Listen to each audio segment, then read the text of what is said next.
Glória a Deus. Êxodo, capítulo 3, de 1 a 10.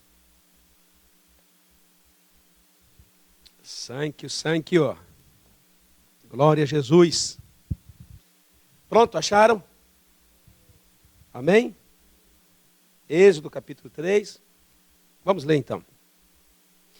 E apacentava Moisés o rebanho de Jetro, seu sogro, sacerdote de Midian, e levando o rebanho para o lado ocidental do deserto, chegou ao monte de Deus, a Horebe, e apareceu-lhes um anjo do Senhor, numa chama de fogo, no meio de uma sarça.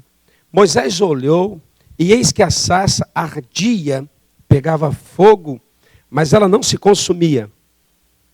Então disse consigo mesmo: irei para lá e verei essa grande, maravilhosa visão, que é a sarça pegando fogo e não se queimando.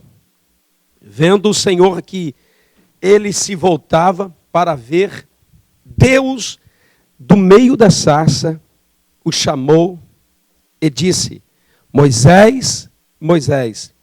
E ele respondeu: eis-me aqui. Deus continuou: não te chegues para cá.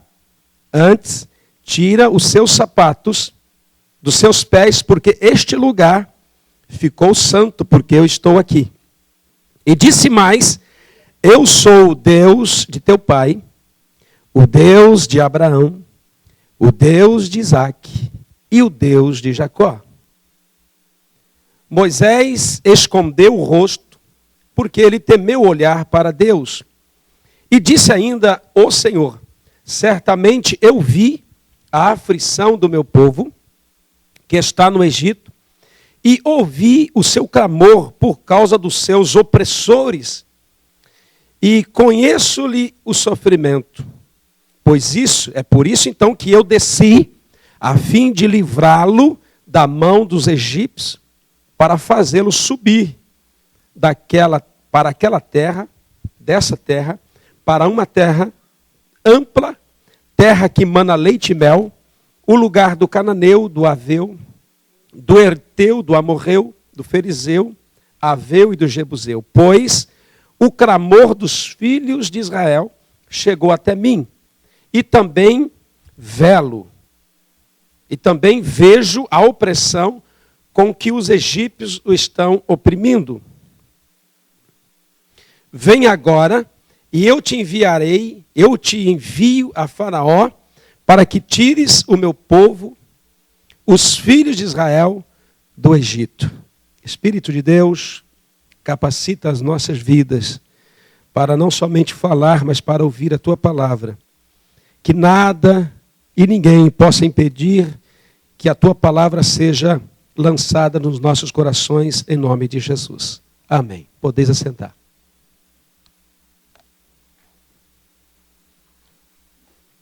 Glórias a Deus. Diga assim comigo: tudo começa por uma visão.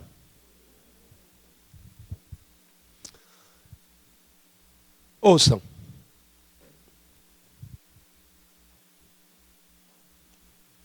Em 1983, eu quero falar de algumas coisas seculares, para a gente entrar naquilo que realmente interessa. Mas essas coisas seculares que eu quero falar para você são interessantíssimas e existem porque alguém teve visão. Amém? 1873, acontecia algo na Terra, no Brasil e na América, coisas tremendas.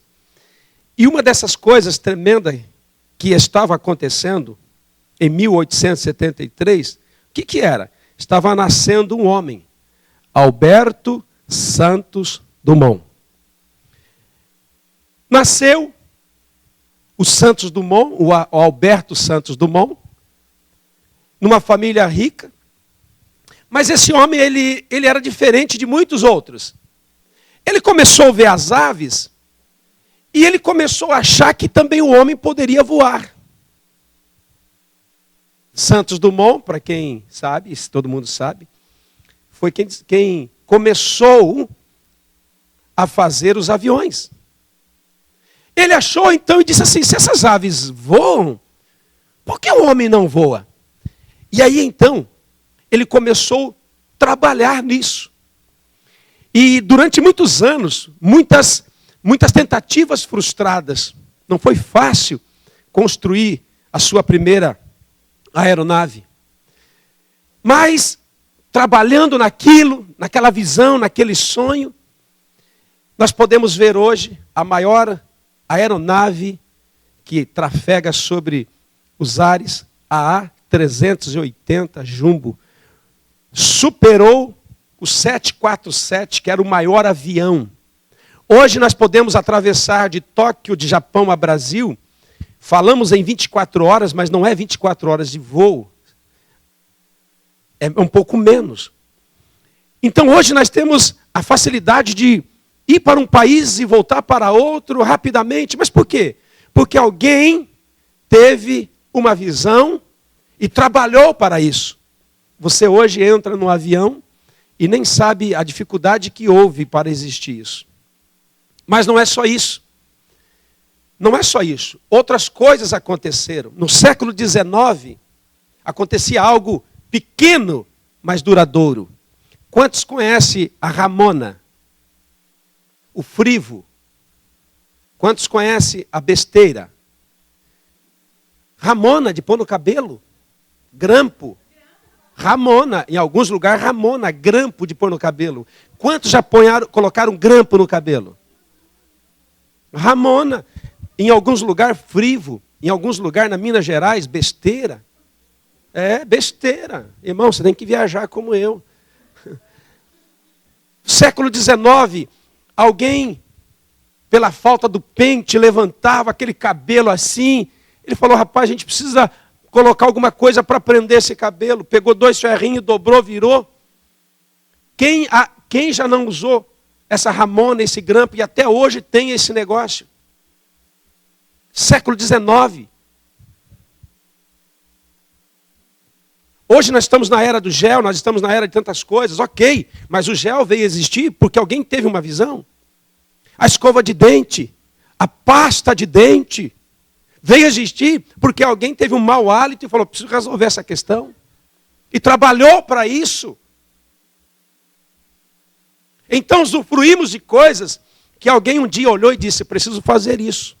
E isso aconteceu. Só que não acabou ainda, tem muitas coisas para ser realizadas.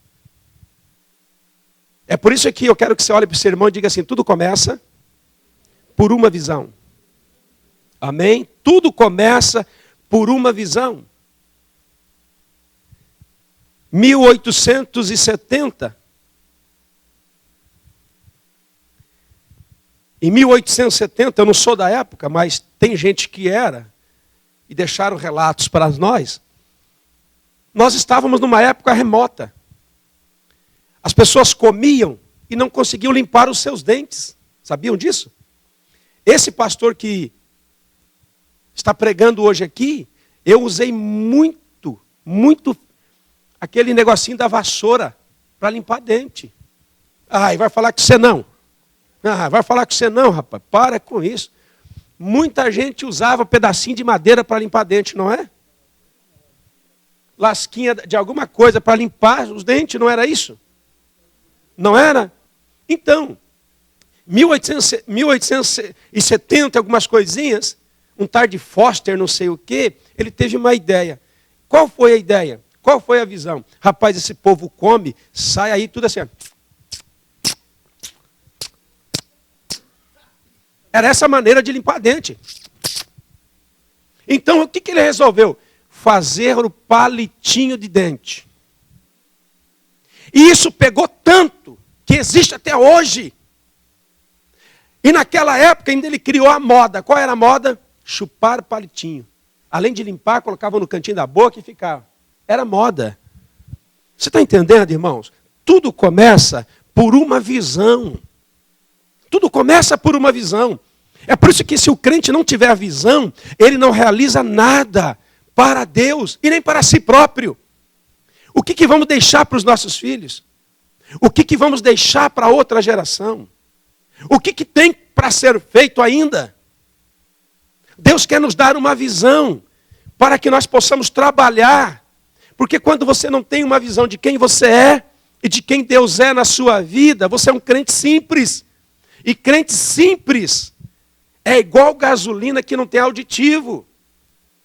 Até anda, mas se pôr uma raioco, melhora. Deus quer auditivar a sua vida. Deus quer te dar um motivo real de ser crente. Deus não quer que você seja crente somente para ir ao céu. Deus quer que você e eu sejamos crente para realizarmos coisas duradouras sobre essa terra. Mas tudo começa por aquilo que nós falamos que é uma visão. Hoje eu usufruo de palitinho de dente. Hoje eu usufruo, não de Ramona, porque eu não preciso, mas eu usufruo da pasta de dente. Eu usufruo de tantas coisas, porque alguém um dia teve uma visão. E será que Deus não tem nada para nós? Será que Deus não tem nada para que eu e você realizemos para Ele? Será que Deus não tem uma visão para dar para esse monte de gente que aqui tem? Talvez você não vai fazer o palitinho de dente. E não é sobre isso que eu quero falar. Mas se esses homens não tivessem essa visão, nós não estaríamos hoje dizendo assim, mês que vem eu vou para o Brasil. A Maria Luísa ia sair no dia 14 ou 16 para o Brasil, ia durar um ano a viagem dela. Mais um ano para voltar. Mas um rapaz simples achou que o homem poderia voar e fez algo para que isso acontecesse. Você acha que as almas podem ser salvas? Então nós temos que ter uma visão para fazer algo para que elas sejam salvas. Você crê que as famílias podem ser alcançadas? Então nós temos que ter uma visão para que façamos algo para que essas famílias sejam alcançadas. Amém? Estamos diante de uma literatura tremenda. Êxodo capítulo 3. Vemos um homem. Que homem é esse? Filho de Arão. Nasceu debaixo de uma escravidão do Egito. Jacó sai de Canaã com 70 almas. José, seu filho, estava no Egito. Ele vem, vai para a terra de Gósen. Vive ali. José morre, Jacó morre, morre a geração. O rei do Egito é trocado. E o rei do Egito vê algo no povo de Deus e ele diz assim, esse povo é muito numeroso. E se esse povo se levantar contra nós, nós vamos ser escravo dele. Então vamos fazer uma coisa. Vamos escravizar esse povo. 400 anos, o povo de Israel ficou debaixo da escravidão do Egito. O primeiro império, o maior império, a maior potência do mundo era o Egito. Então, quando o rei do Egito vê o crescimento, diz, vamos ter que vedar isso, vamos ter que parar isso. E para parar o crescimento, tem que matar os homens. Olha para o teu marido do lado aí. Diga assim para ele, ou diga para o homem. Se você morrer, acaba o crescimento. Egito, Faraó olha e diz assim, vamos deixar as mulheres, mas vamos matar os homens. Porque sem homem não procria. Sem o homem não gera. Sem o homem não vai ter uma outra descendência. Então elabora uma lei, todos os meninos vamos matá-los. E aí então nasce quem? Nasce o pequenino Moisés, sua mãe o esconde por 3 meses, mas não conseguia o esconder mais, faz lá uma cesta, coloca no rio Nilo, e essa cesta desce sentido abaixo, lá embaixo uma provisão divina está sendo realizada, a filha de Faraó vai se lavar no rio Jordão, no rio Nilo, está lá se banhando, vem uma cesta, o menino berrando de fome, sua irmã Miriam está acompanhando para ver o que vai acontecer. De repente a mulher, a filha de Faraó, olha a criança e diz assim, é um filho dos hebreus. Miriam chega e diz assim, se quiser eu arrumo alguém para cuidar dele. E ela, a mulher, a filha de Faraó diz, vai então. Então ela vai buscar, como que era o nome da mulher, da mãe desse menino? Qual que era a mãe dele? Joquebede? É Joquebede? Vai buscá-la, paga para ela, e essa mãe cuida dessa criança chamada Moisés, que é Moshe. Moshe quer dizer tirado das águas. Então, fica ali até os seus 10 anos com a mãe. Ali ele aprende a respeito de Abraão. Ali ele aprende a respeito de Isaac e Jacó. Ali ele aprende acerca do povo hebreu. Mas, chegando uma faixa de quase 10 anos, então a filha de Faraó o adota e leva para o Egito. E Moisés ficou 40 anos como príncipe, porque filho de princesa é Zé Ninguém. Não, é príncipe. Ficou como príncipe no Egito, estudou como príncipe, aprendeu ciência, aprendeu artes marciais, aprendeu toda a cultura egípcia, aprendeu o idioma egípcio. Ele estava sendo preparado para ser o sucessor de Faraó. E a Bíblia diz que quando ele completa 40 anos, agora ele não era mais um tirado das águas, agora ele não era mais um Moshe, um Moisés, alguém que foi tirado das águas. Agora Moisés é importante. Agora Moisés é príncipe. Agora Moisés não amassa tijolo. Moisés agora anda em cavalos reais. Agora Moisés tem cetro de autoridade. Agora Moisés domina, Moisés comanda, Moisés sabe. Moisés é o cara, Moisés é formado em toda a tecnologia da época.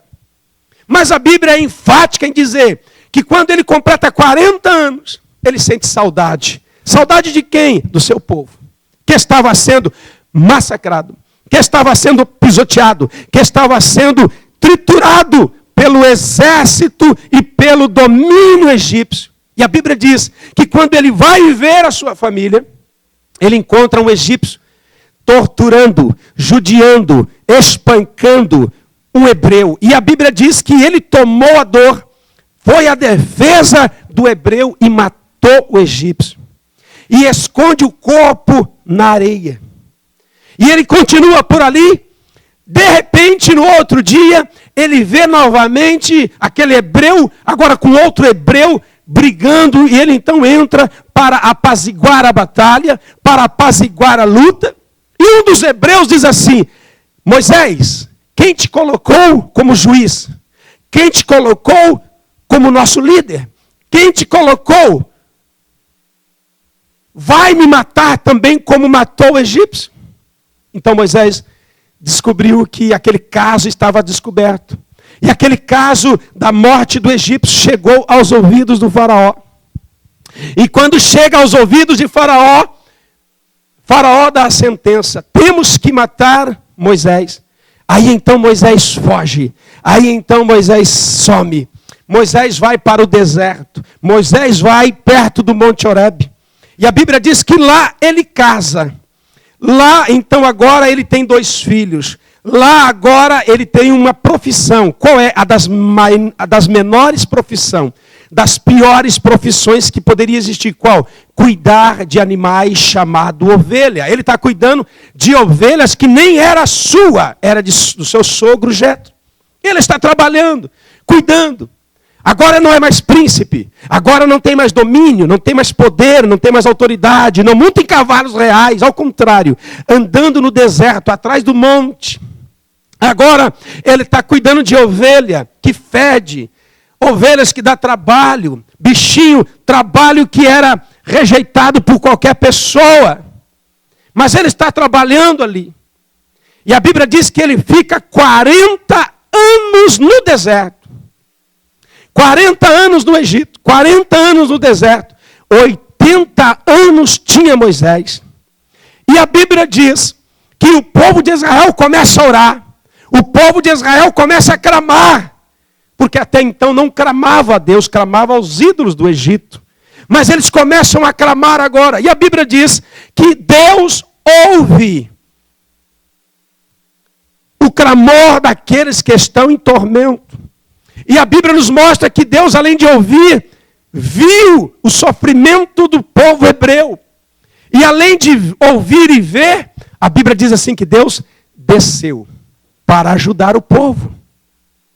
E quando Deus desce nasce para ajudar o povo, então ele vai comissionar alguém. Ele vai dar um propósito de vida para alguém. Ele vai dar um motivo para que alguém creia. Ele vai dar uma visão, porque tudo começa com uma visão. Se você não tiver visão, você não vai fazer nada. Nada cresce, nada desenvolve, nada toma corpo. Então ele vai dar uma visão para alguém que está agora há 40 anos. Que está agora há 40 anos no deserto, cuidando de ovelhas. Ele vai dar uma visão agora para alguém que tem 80 anos. E a Bíblia diz que o Senhor veio. E quando o Senhor veio, e quando a Bíblia diz o anjo do Senhor, ele não está falando de anjo Gabriel nem de anjo Miguel. Quando a Bíblia fala anjo do Senhor, é o próprio Jesus Cristo que vem e aparece para as pessoas. E a Bíblia diz que esse anjo veio e tinha uma sarça, uma árvore, um mato, um arbusto, e aquilo pegou fogo. E Moisés estava por ali. E quando Moisés passa, ele se surpreendeu. Por quê? Porque o mato que pega fogo consome. Mas aquele mato pegando fogo não se consumia, não acabava. Então ele olha para aquilo, aquilo chama a atenção, e ali começa um grande chamado para um homem pequeno, para um homem velho. Ali começa Deus dar uma visão para que Deus pudesse usar aquele homem. Ele olha, e a Bíblia diz assim que ele tenta se virar para aquele lugar, e Deus diz assim: tire a sandália dos seus pés. Porque este lugar agora não é mais o mesmo lugar de antes. Eu quero dizer para você que quando Deus está no lugar, o lugar se torna importante. Esse lugar aqui, todos já sabemos que é usado para várias coisas. Até comer nabo, como eu já disse. Até comer sushi, até para jogar ping-pong, até para fazer coisas que você fica, meu Deus, o cara aluga uma sala dessa para ficar 2 caras numa mesa jogando ping-pong. Mas também é usada para nós nos reunirmos para adorar a Deus. Só que agora esse lugar não é mais lugar natural. Por quê? Porque o Senhor Jesus está aqui. Então aquele monte era um monte normal. Mas quando Jesus veio naquele monte, ele disse assim: tira as sandálias dos teus pés, porque este lugar agora é santo. Este lugar agora é separado. Jesus Cristo, quando ele vem em um lugar, ele transforma esse lugar num lugar santo. É por isso que quando ele está dentro de nós, nós somos santos, separados para ele. E ali então, esse homem chamado Moisés começa a ter uma experiência de ser chamado por Deus para realizar algo. Querido, olha para mim. Se você não tiver uma visão adequada do que é um ministério de louvor, o ministério de louvor não cresce. Se você não tiver uma visão adequada do que é louvor, porque a Bíblia diz que louvor ele tem as suas funções e não é alegrar.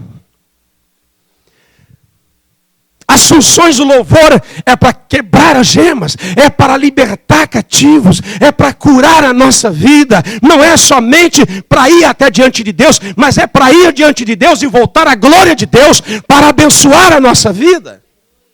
E aqui está um homem que começa a ter uma visão, e a visão que ele começa a ter, existe ali algo interessante. Não é só a sarça ou o arbusto, mas aquele lugar tem fogo. E o fogo, todo mundo sabe que aonde tem fogo, ele consome.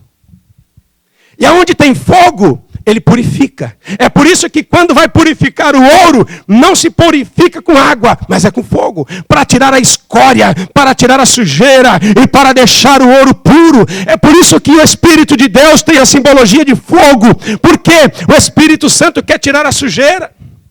Ele quer tirar a escória. Ele quer limpar a nossa vida.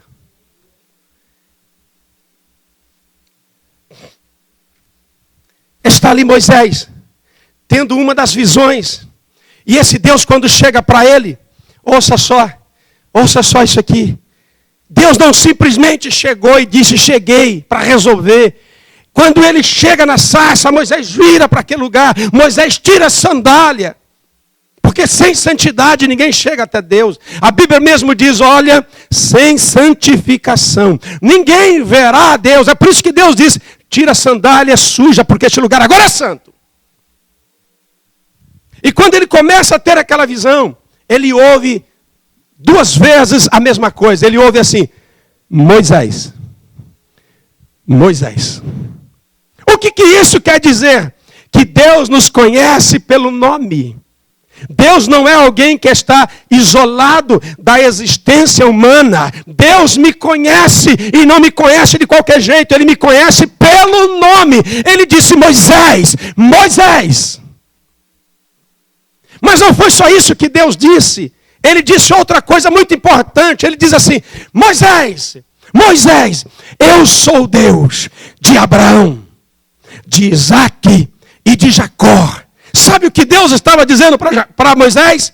Eu sou o Deus de Abraão, eu sou o Deus de Isaque, eu sou o Deus de Jacó, e eu também quero ser o seu Deus. Sabe o que Deus estava falando para Jacó? Dizendo assim: Moisés, eu sou o Deus que era, que sou e que sempre serei. Eu sou Deus de gerações, eu sou Deus. Porque fazia 400 anos que o povo não adorava, que o povo estava debaixo de um estigma de miséria e de escravidão. E Deus entra em cena dizendo assim: eu sou Deus que prometi a Abraão, eu sou Deus que continuei com Isaac, eu sou Deus que continuei com Jacó, e eu sou um Deus de continuidade. É por isso que ele tem chegado até aqui, através das nossas vidas. Amém? Posso ouvir um amém? Posso ouvir um amém? Moisés vai para o Egito. E lá então, liberta o meu povo. Então tudo começa por uma visão. Pastor, e que visão eu tenho que ter? A primeira coisa que nós temos que ter é o que Moisés teve. O que ele teve? Ele teve isso aqui, irmão. Ele teve isso aqui, ó. Tudo começa com uma visão de quem é Deus. De quem é Deus. Moisés tinha que ter uma visão de quem é Deus. E ele se revelou para Moisés. E Deus também quer se revelar para nós. Porque se nós não tivermos um encontro com o Senhor, nós não saberemos quem Ele é. Nós não teremos a intimidade de um relacionamento que muda as nossas vidas.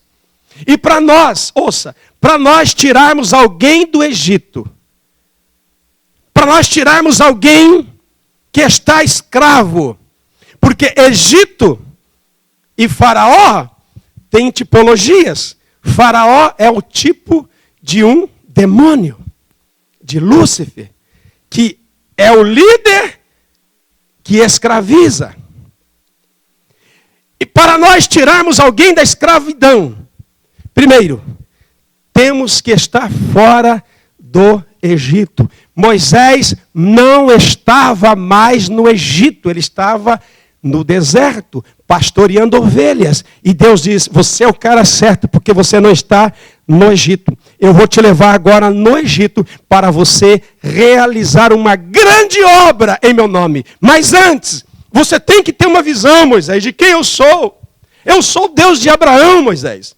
Eu sou o Deus de Isaque. Eu sou o Deus de Jacó. Fui eu que fiz a promessa, e é eu que quero cumprir. Moisés, eu quero ser o seu Deus. Tira a sandália dos seus pés, entra na minha presença, receba o fogo da minha glória, Moisés. Então você, sabendo quem eu sou, eu poderei te usar. Olha para o teu irmão e diga assim: se você saber quem Deus é,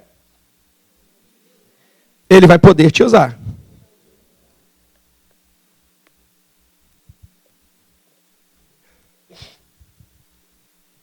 Ele estava apacentando as ovelhas. Era uma pessoa que tinha muitos problemas. Primeiro, o problema que Moisés tinha, não era mais um rapazinho, já tinha 80 anos. Segundo, tinha tido uma experiência de ser rico, agora estava pobre. Terceiro, teve uma experiência de poder mandar e agora tinha que ser mandado. Quarto, era alguém que estava sendo feito para ser projetado. Agora era alguém que estava sendo feito para realizar um trabalho que ninguém queria, que era cuidar daquelas ovelhas no deserto. Eu quero lhe dizer que Deus não está preocupado de quem Ou de que maneira estamos? A preocupação de Deus é essa. Que o homem tenha o encontro com Ele e saiba quem Ele é nas nossas vidas. Porque quando sabemos o que Deus é nas nossas vidas, ninguém para as nossas vidas. Não importa, Moisés, se você está pastoreando, não importa se você tem problemas no coração, não importa, se você entrar na minha presença, eu vou curar você, eu vou restaurar você, eu vou mostrar a você quem você é, e você vai ser aquele homem que tem uma visão. Tudo começa por aquilo que estamos vendo. Se você começar a ver miséria, se torna miserável. Se você começar a ver pobreza, vai se tornar pobre.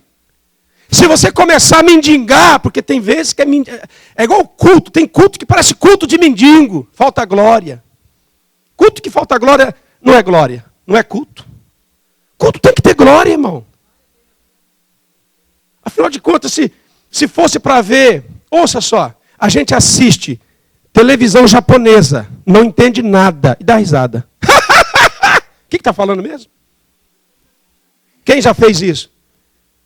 Mas vem na igreja, não dá glória, não dá aleluia.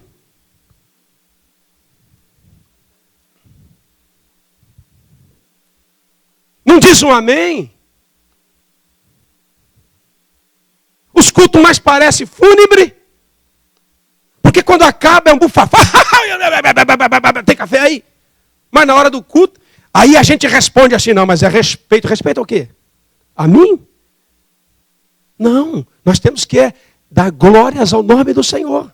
Porque você tem uma visão de quem você é. Você tem uma visão de quem Deus é na sua vida. Você não é um Zé, que não é ninguém. Você pode até ter o nome de Zé, mas você é alguém. Porque Deus está na tua vida.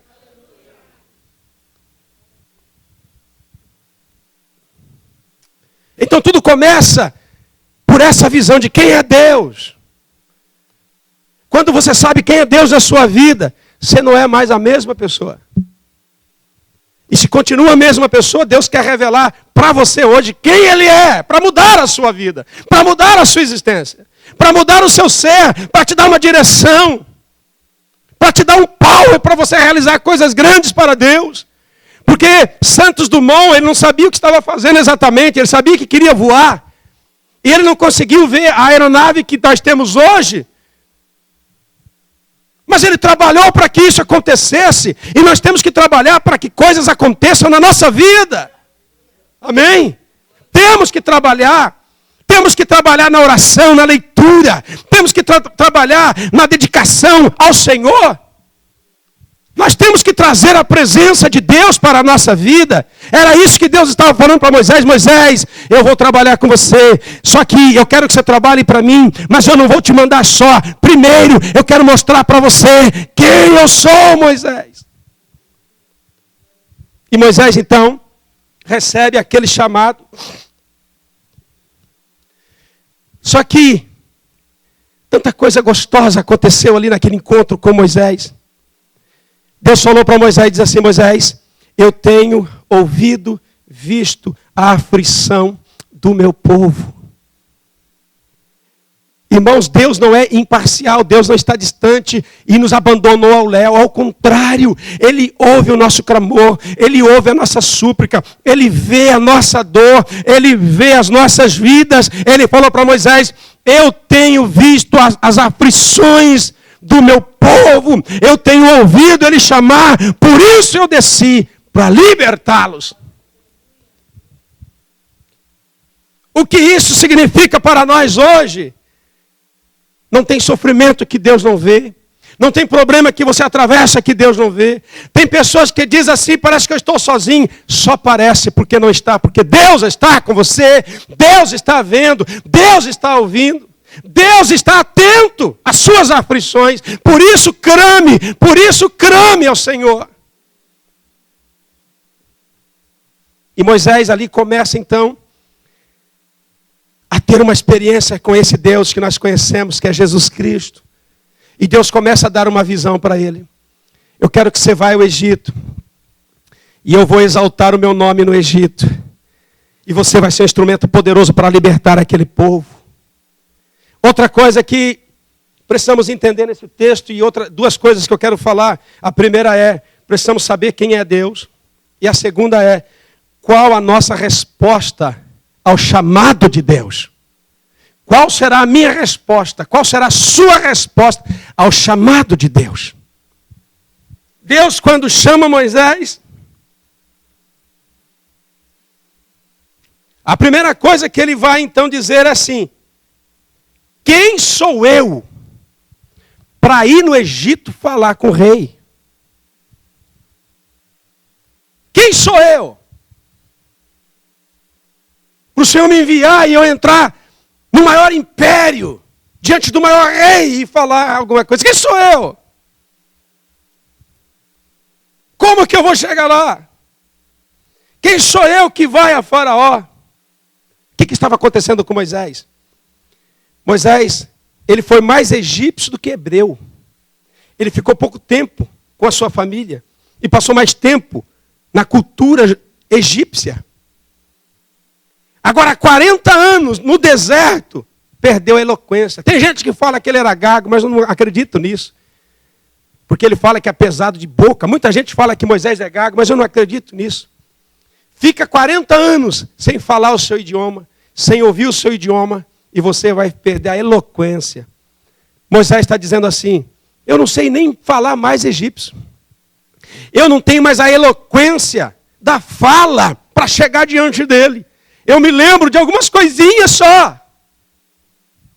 Era isso que ele estava falando. E é exatamente isso que nós falamos muitas vezes. Eu ouvi exatamente essa semana, não sei de quem, alguém falando assim: eu quero aprender japonês para pregar em japonês. Eu quero lhe dizer que você não precisa aprender japonês para você pregar japonês. Você não precisa aprender japonês para falar com japonês. Quando alguém não sabe falar com japonês, ele usa o intérprete. Você pode usar o intérprete. O inimigo tem tentado enganar vocês. Tem muita gente velho que não vai aprender mais japonês dizendo: eu vou aprender quando eu aprender. Irmão, quando você aprender já passou. Você tem que fazer o que você pode, não sabe falar. Pega uma literatura em japonês e diz: Sumasen onde kudasai. Se você não sabe falar, pega a Camila que fala, faz uma dupla de 2 e sai pregando o evangelho. Quem sou eu, pastor? Você é um filho de Deus, lavado, remido pelo sangue do Cordeiro. Quem sou eu, pastor? Não tenho eloquência, não sei falar, não li Bíblia. Você é um filho de Deus, você tem uma missão, você tem um chamado. Aí então ele começa. Diante do chamado de Deus de ir a Faraó, ele vai dizer o seguinte: em nome de quem eu me apresentarei ao povo? Como que eu vou chegar para o povo hebreu e falar assim: aí, cheguei, sou libertador, já me expulsaram de lá uma vez, já quase me mataram, agora eu vou chegar lá e vou falar o que para esse povo? O que eu vou falar lá para esses camaradas? Em nome de quem que eu estou indo lá? Aí Deus vai falar para ele o seguinte: você vai falar que você está indo no nome do Eu Sou. O Eu Sou te enviei. O que Deus está falando? Eu não preciso de ninguém para existir. Eu existo por mim mesmo. Eu sou o Eu Sou. Eu sou quem dá vida. Eu sou quem tira a vida. Eu sou quem abençoa. Eu sou quem humilho. Eu sou o ontem. Eu sou o alfa. Eu sou o ômega. Eu sou o princípio e o fim. Eu sou alguém que não preciso pedir nada para ninguém. Diga para o meu povo que o eu sou, que existe por si próprio, te enviei. Aí Moisés começou: está ficando bom. Está ficando bom. E lá no Salmo 115, você vai ver de 1 a 9, coisa tremenda. Deus fala assim: eu sou. Ele diz assim: mas eu sou e não sou. Como que eu não sou? Eu não sou como os deuses do Egito. Porque os deuses do Egito tem olho, mas não? Tem olho, mas não? Tem olho, mas não? Tem nariz, mas não? Tem boca, mas não? Tem ouvido, mas não? Tem mão, mas não. Tem pé, mas não. Eu sou diferente desses, Moisés. Tenho ouvido e ouço. Tenho olho e vejo. Tenho boca e falo. Tenho nariz e sinto a unção e a oferenda que é para mim. Eu tenho mãos e toco. Eu tenho pés e ando no meio do povo. Eu sou o eu sou. Vai lá e fala isso para o povo. E Moisés, então, continua diante daquele grande chamado. Aí ele vai dizer assim: e se esse povo não crer em mim? E se esse povo não crer em mim? Aí então Deus vai fazer o seguinte: se esse povo não crê em você, Moisés, então você vai fazer o seguinte. Você tem mão, Moisés? Tem. O que você tem na mão, Moisés? Tem um cajado. Joga no chão. E a Bíblia diz que quando ele joga o cajado no chão, virou numa serpente. E Moisés, a Bíblia diz que Moisés fugia dela. Corria dela. Estava com medo dela. E qual é a simbologia lá da serpente? A simbologia era o Deus do Egito. A serpente era na coroa do faraó. Ele tinha coroa e na frente uma serpente. A serpente era símbolo de força, de poder do Egito. E ele joga aquela vara, vira uma serpente, e Deus fala para ele assim: pega essa serpente pelo rabo. Irmãos, nem o povo do Butantã faz isso. O povo do Butantã, quando vai pegar uma cobra, eles pegam para onde? Para onde? Por onde, irmão? Pela cabeça. Por quê? Para evitar uma picada. Qualquer cobra que você vai pegar, você pega pela cabeça. E Deus olhou para ele: não, comigo é diferente, pega pelo rabo. E a Bíblia diz que Moisés pega a serpente pelo rabo. Quando pega pelo rabo, vira o quê? O cajado. O que Deus estava falando? O que Deus estava falando? O poder, Moisés, está na minha mão. Essa serpente do Egito vai cair. Essa serpente do Egito não precisa ser pega pela cabeça. Pode ser pega pelo rabo. Porque eu tenho poder para levantar. Eu tenho poder para fazer na sua vida, Moisés. Quero lhe dizer, irmão, que nem demônio, nem príncipe, nem principado, nem Lúcifer, nem toda demoniada que existe por aí pode deter um homem cheio de Deus, ou Deus na sua vida, porque Deus é poderoso, Deus é criador. Deus não depende, irmão, de pegar pela cabeça da serpente ou pelo rabo. Quando Deus manda e está mandado. Tem mão, Moisés? Tem. Coloca a tua mão no peito, ele coloca. Tira a mão. Quando tira a mão estava leprosa. O que significa lepra? Juízo de Deus. Todas as pessoas leprosas, as pessoas diziam: isso é uma praga, isso é um juízo. Porque lepra não existia cura, ainda muitas não existem. Então Moisés tirou as mãos, estava leprosa. E ele disse assim: quando você for lá, Moisés, você vai falar para esse povo que a serpente, o cajado virou em serpente e você pegou pelo rabo. Você vai dizer, Moisés, que a sua mão se tornou leprosa, mas eu disse para você pôr de novo, e quando você tirou, sua mão estava totalmente limpa, Moisés. E se ainda não crer em você, Moisés, se não crer em você, vai lá, pega a água, e a água vai se transformar em sangue. Pega a água do Nilo e ela vai se transformar em sangue. Por quê? Por quê? Porque o Nilo era um rio que era adorado. O Nilo era um símbolo de fertilidade. O Nilo era adorado pelos egípcios. Era um dos maiores rios que ali passavam. E o que Deus está dizendo? Moisés, não tem ninguém maior do que eu. Não tem ninguém que é mais frutífero do que eu, mais poderoso do que eu. Vou te dar esses 3 sinais, Moisés. E quando Moisés começa a fazer a obra no Egito, qual que foi o primeiro sinal? Joga o cajado, vira serpente. Querido, Deus, Ele é poderoso. Quando Ele nos comissiona para fazer algo, Ele não nos manda fazer algo sozinho, Ele vai conosco. Ele vai conosco. Ele vai conosco. E eu quero concluir essa mensagem. Com o que o senhor quer concluir essa mensagem? Deus deu uma visão para Moisés. E para nós, o que Deus tem dado para nós? Sabe o que Deus tem dado para nós? Uma ordem. Qual é a ordem? Marcos 16 e verso 15. O que ele diz lá? Em Marcos 16 e verso 15. Quem sabe? Quem sabe o que diz lá? Quem ainda não esqueceu do ID? Quem ainda não esqueceu do chamado de Deus para as nossas vidas? Marcos 16 e verso 15, o que ele diz lá? Ide. Ide. Ide. Aonde?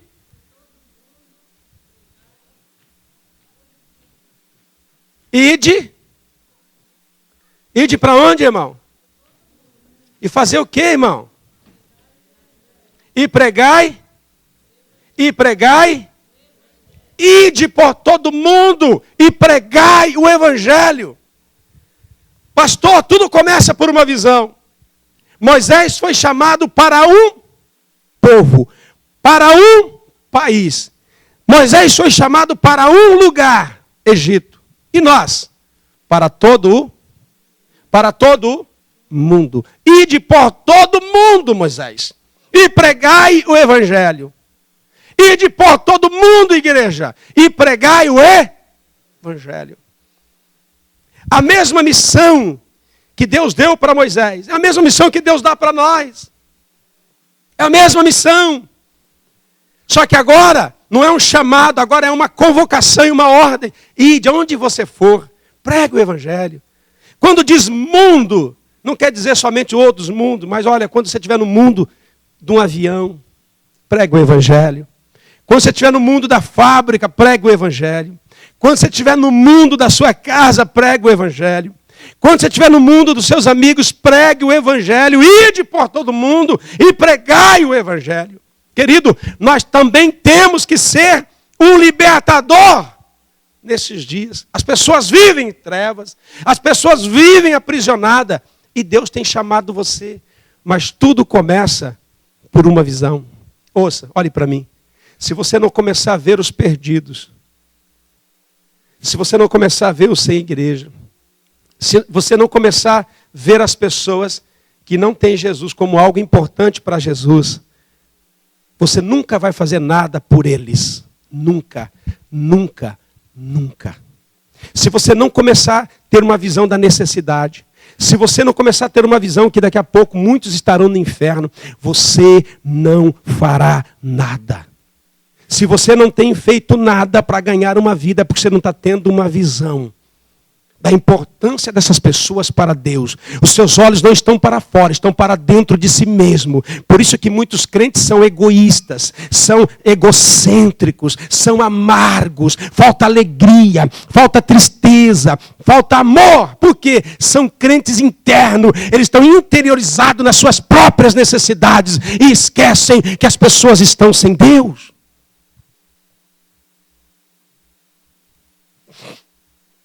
E Deus disse para nós, olha, vocês precisam ir e pregar o evangelho.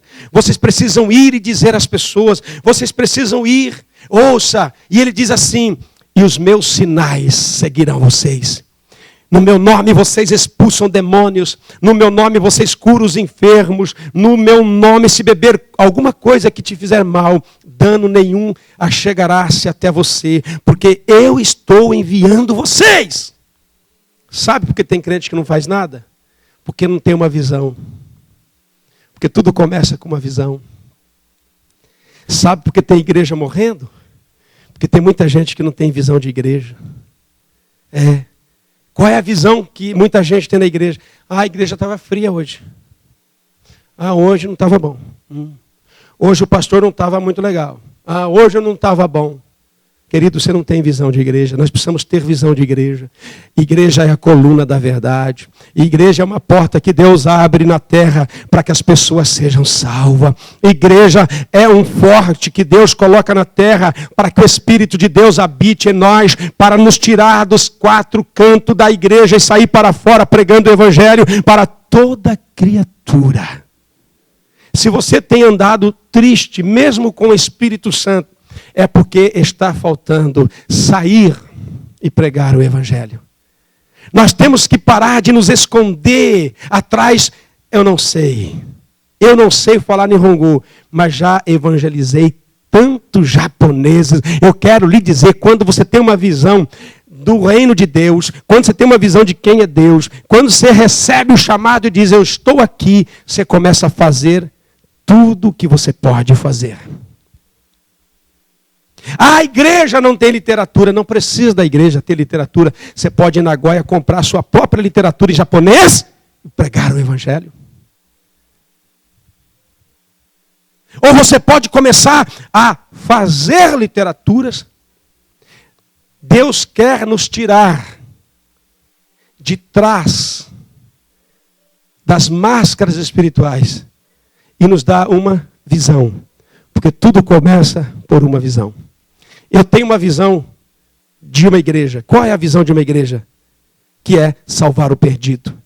Por isso que aonde eu vou, se é Brasil ou se retorno para cá, eu abro uma igreja. Por quê? Eu vou atrás daqueles que Jesus quer salvar. E eles sendo salvos, se tornam a igreja de Cristo. E nós paramos então no lugar para congregar o Senhor. Para adorar o Senhor. Para congregar, para estarmos juntos. Deus precisa mudar. Deus precisa dar uma visão para nós. Deus precisa mostrar que Ele é bem presente na nossa vida. Deus precisa não somente curar a gente, restaurar a gente, salvar a gente, mas Ele precisa mostrar para nós quem Ele é, para que você arrume essa visão sua, para que você limpe a lente do seu óculos espirituais e comece a ver direito. Temos poder, temos autoridade, temos o Espírito Santo. E muita gente ainda me fala assim, então, eu não fiz isso porque faltou autoridade do Espírito Santo. Não falta autoridade do Espírito Santo. Falta é uma disposição de abrir a boca e falar. Abrir a boca e falar. Nós precisamos entender que nós não precisamos saber tudo para falar. Quando nós abrimos a boca, Deus pode falar através de nós. Deus quer que a igreja abra a boca. Meu irmão, Deus quer que a igreja abra a boca. Abra sua boca, abra sua boca, abra sua boca. Quando o enfermo chegar perto de você, abra a tua boca dizendo, posso orar?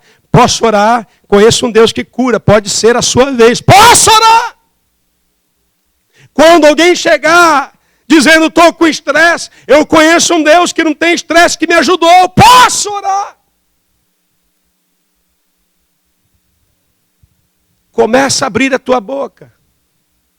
E Deus vai usar você. Moisés disse, eu não sou eloquente. Nós muitas vezes falamos, eu não sei falar, não sei pregar, não sei fazer isso, não sei. Para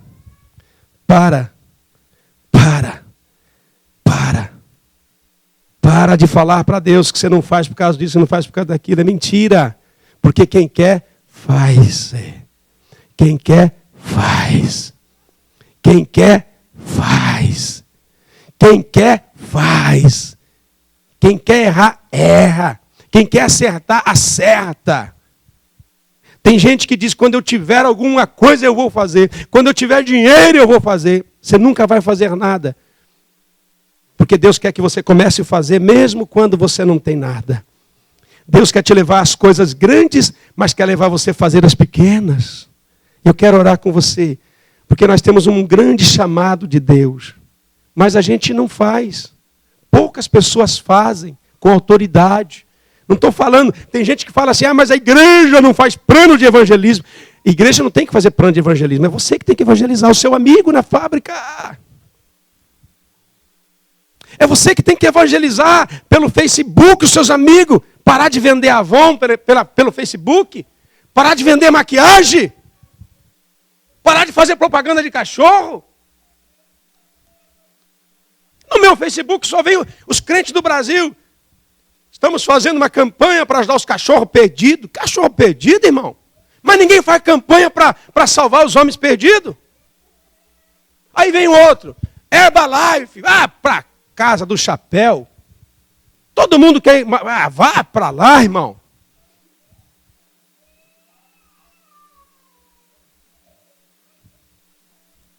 E quando aparece alguma coisa no Facebook, é colado.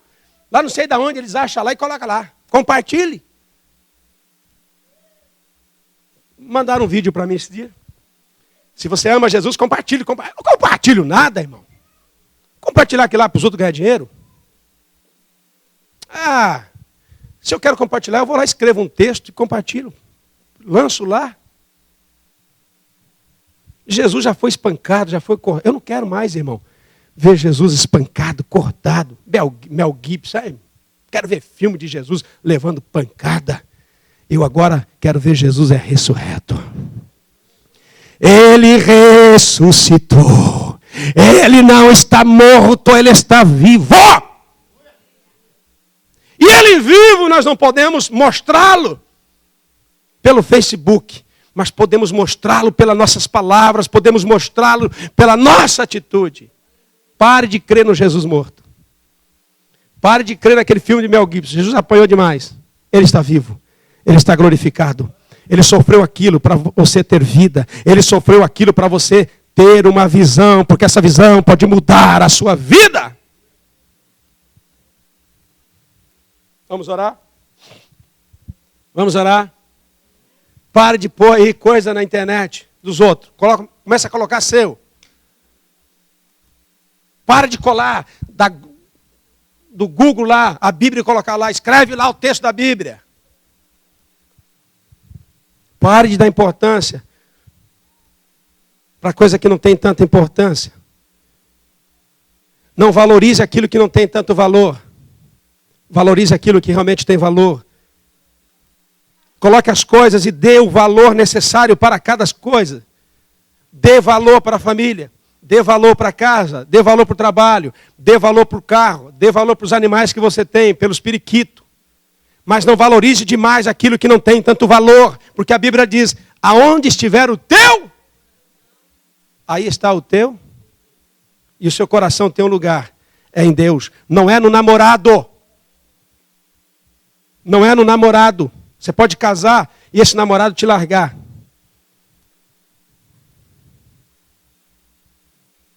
Seu coração tem que estar em Deus. Se o seu coração está em qualquer outra coisa, se você está valorizando mais as outras coisas do que o próprio Jesus na sua vida, então esse é seu tesouro. Deus quer arrumar a nossa visão. Amém? Deus quer arrumar a nossa visão. Nós não podemos nos esconder atrás das coisas. Moisés viu a sarça. Moisés se justificou. Moisés disse, eu não sou eloquente, sou capaz, esse povo não vai crer. Quem sou eu para entrar na face de Faraó? Mas quando ele entendeu quem era Deus, ele tomou aquela missão como dele. E todos nós conhecemos o que Moisés fez no Egito. Moisés abriu o mar. Isso. Com o cajado das suas mãos. Se você é mais espiritual, você pode dizer, Deus abriu através de Moisés. Mas se não fosse Moisés, está lá, porque Deus precisa de uma ferramenta humana para realizar os milagres. E os milagres foram feitos através de Moisés.